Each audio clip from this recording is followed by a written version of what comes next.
Tense অর্থ হইল কাল বা সময়। টেন্স প্রথমত কয় প্রকার? টেন্স কয় প্রকার? তিন প্রকার। জুড়ে কইস। টেন্স হইল তিন প্রকার। টেন্স হইল তিন প্রকার।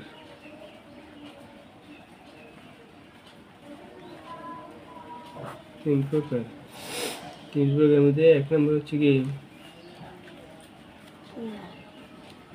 এক নম্বর হচ্ছে প্রেজেন্ট টেন্স। এটা কি বলে? প্রেজেন্ট টেন্স মানে কি? কোন কাল? বর্তমান কাল। প্রেজেন্ট টেন্স মানে বর্তমান কাল। এরপর এটা কি? Past tense.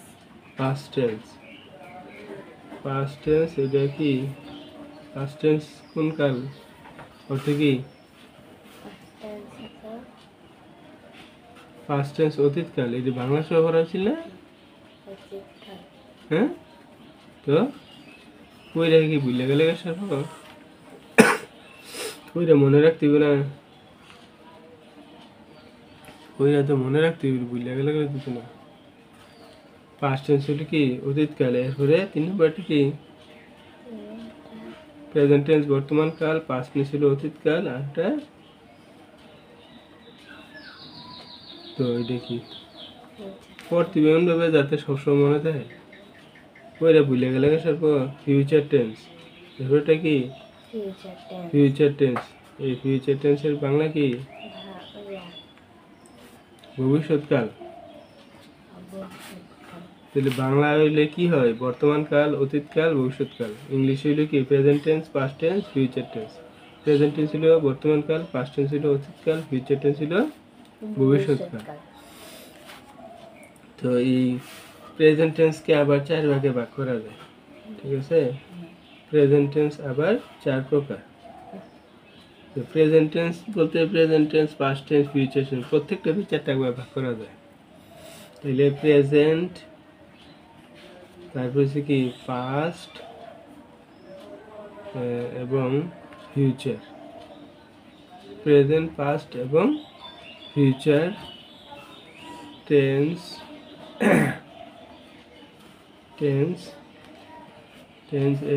Future tense present, past এবং ফিউচার টেন্সে প্রত্যেকটিকে, কথাটা কি গো? প্রত্যেকটিকে আবার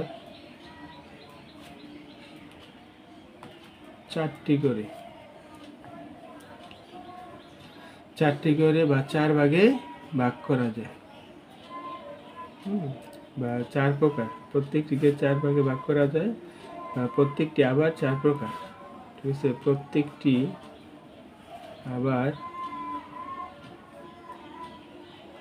আবার চার প্রকার। তো প্রথম যদি আমরা ভাগ করি, প্রেজেন্ট টেন্সকে যদি ভাগ করি প্রথমে, প্রেজেন্ট টেন্সকে যদি ভাগ করি, প্রেজেন্ট টেন্স এটা যদি চারটা ভাগে ভাগ করি, প্রেজেন্ট টেন্স প্রথম হলো প্রেজেন্ট টেন্স। আচ্ছা, প্রেজেন্ট টেন্সের মধ্যে আমরা প্রথমে ভাগ যদি করি, তাহলে এক নম্বরটা কি? এক নম্বর হলো গিয়া ইনডিফিনিট টেন্স। হ্যাঁ, প্রেজেন্ট ইনডিফিনিট টেন্স। এক নম্বর হলো প্রেজেন্ট ইনডিফিনিট। বাংলা কেমনে? বানান সহ করতে গেছিলাম। Present indefinite, INDEFINIT। Present indefinite. Present indefinite tense. ঠিক আছে? এক নম্বর হলো প্রেজেন্ট ইনডিফিনিট। দুই নম্বর কি? প্রেজেন্ট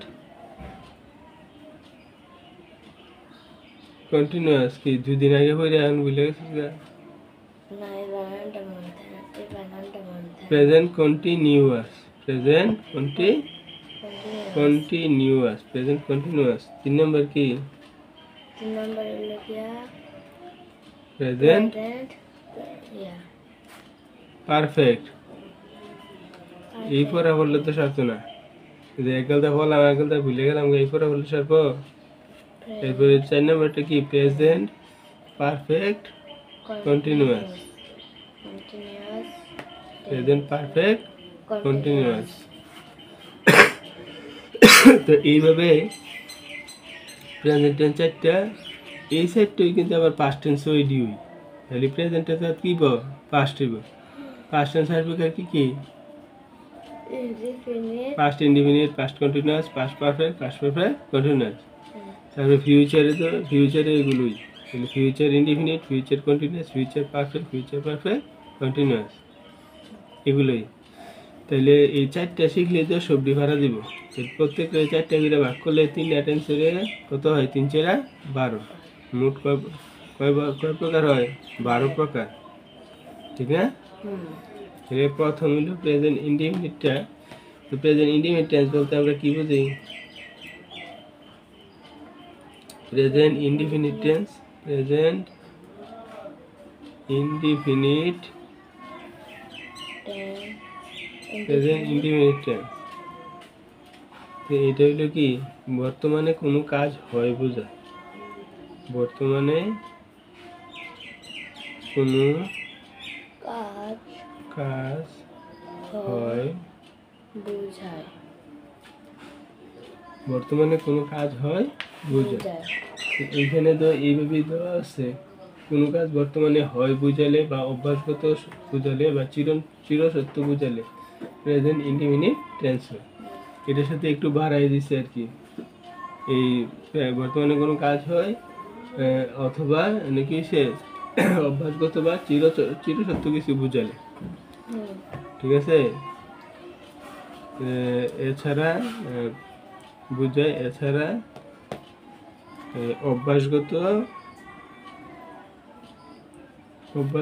বা চিরসত্য বা চিরসত্য মানে কি বোঝায়? চিরন্তন সত্য, চিরসত্য বা চিরন্তন সত্য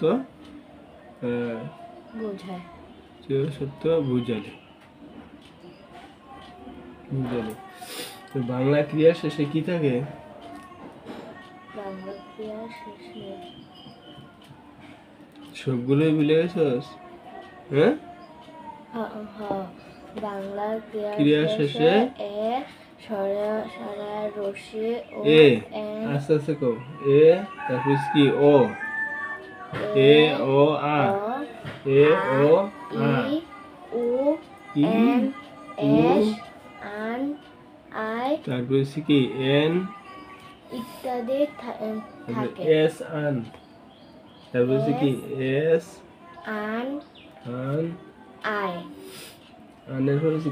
আই, আই ইত্যাদি থেকে, ইত্যাদি থাকে, থেকে না, শব্দটা কি? থাকে। তাহলে বাংলা ক্রিয়ার শেষে এ ও আ ই উ এন এস আন আই ইত্যাদি থাকলে তখন এগুলাকে আমরা বুঝবো কি? এগুলো বুঝবো যে প্রেজেন্ট ইনডিফিনিট টেন্স। এগুলো হচ্ছে প্রেজেন্ট ইনডিফিনিট টেন্স। তাহলে প্রেজেন্ট ইনডিফিনিট টেন্স চিনতে হইলে এই বাক্যগুলো কি করতে হবে? খেয়াল রাখতে হবে, ঠিক আছে? যেমন যদি বলে আই এম, আমি হই, আই এম, বুঝলে কি? আই এম অর্থ কি? আমি হই।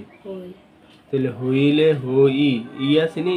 হই, ই আছে, আমি হই, আই এম, আমি হই। তাহলে এইভাবে যে উই আর, আমরা হই, তারপর সে হয়, হি ইজ হয়, এইভাবে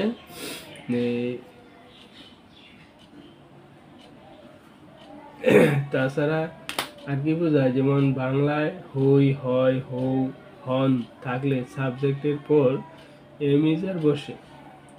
বাংলায় যদি হই, হয়, হও, হন থাকে তখন সাবজেক্টের পর কি বসে? M is R.